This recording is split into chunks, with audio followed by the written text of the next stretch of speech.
This is Scott the Fix-It Guy. Our goal with our videos is to empower you to be able to do the repairs on your own and save a whole lot of money and also get that great feeling of having fixed it by yourself. Today we have a Whirlpool dishwasher, and this one, even though it says Kenmore, it's made by Whirlpool, but this one is not cleaning very well. So we're going to go over how to clean the filter. On some dishwashers it's really easy to clean a filter. This one is a little harder. You're going to need to use a Torx 15 driver. So I'm going to pull out that lower basket. I'm going to grab this piece with a pair of pliers and turn it to my left to spin it off. That's the lower spray arm. Got my Torx 15 driver. I'm going to take out these screws.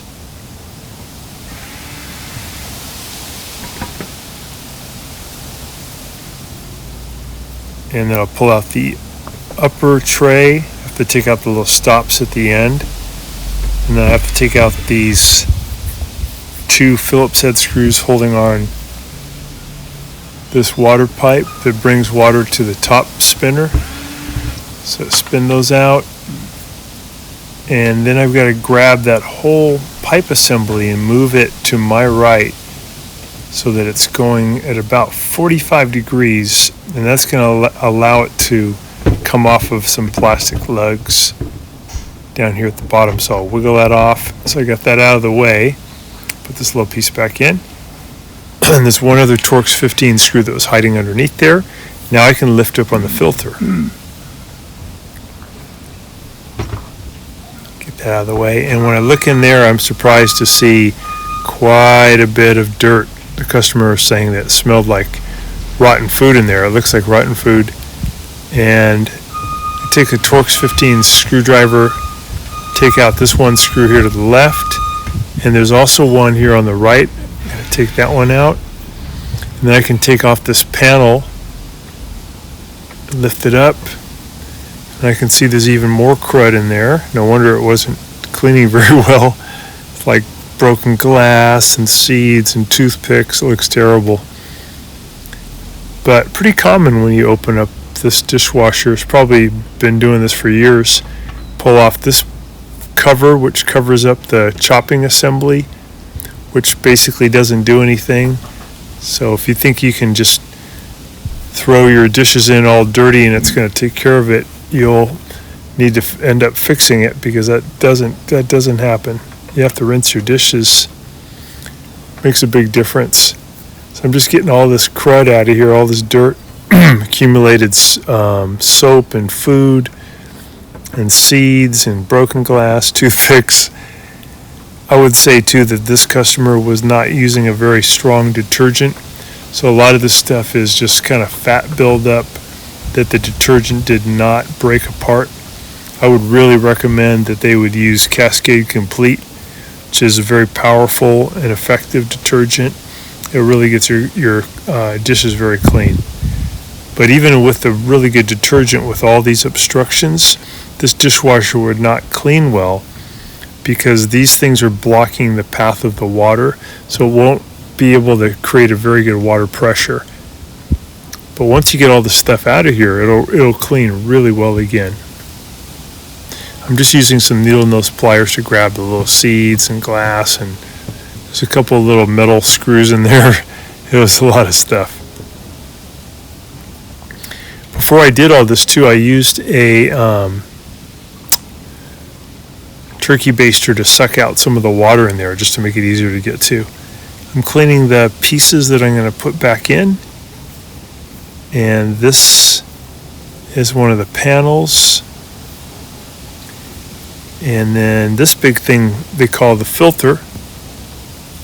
And it was pretty clean, but the bottom side had a lot of debris and just caked on food. So I'm going to scrape that off before I reassemble it. Probably just need to do this about once a year. If you rinse your dishes each time, you basically don't ever have to do this.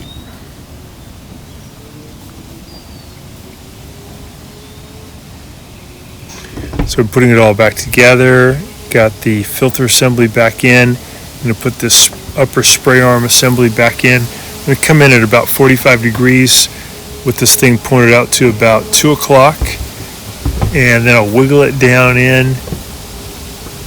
And then once I get it started, I'll swing it back to 12 o'clock. And we'll put the screws back in.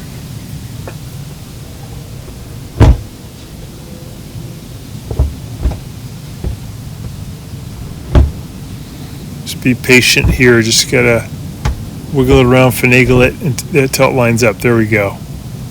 Got it in position, and then I add in the 2 Phillips head screws.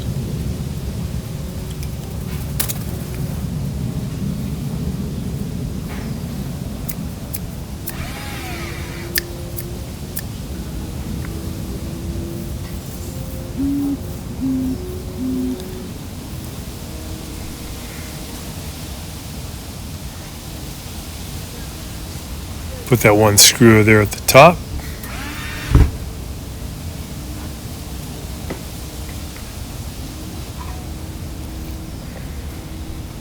All right, we're going to put this back in. I need to grab this thing with my pliers first, and I need to pull it up a little bit because I need to expose the plastic thread. So I'm going to pull it, wiggle and pull it up, and then I'll put the spray arm back into position. I'll hold that plastic thing, and I'll twist to my left with the spray arm until it locks in. There we go. Thanks so much for watching our video. We really appreciate your support. And when you get a chance, please press the subscribe button below so you can be subscribed, and also the notification bell so we can send you more videos about appliance repair. Please also give us a thumbs up if you enjoyed the video. If you really liked the video and it really helped you, please press this new applaud button, and you can show your support and also get a nice clapping hands for your video.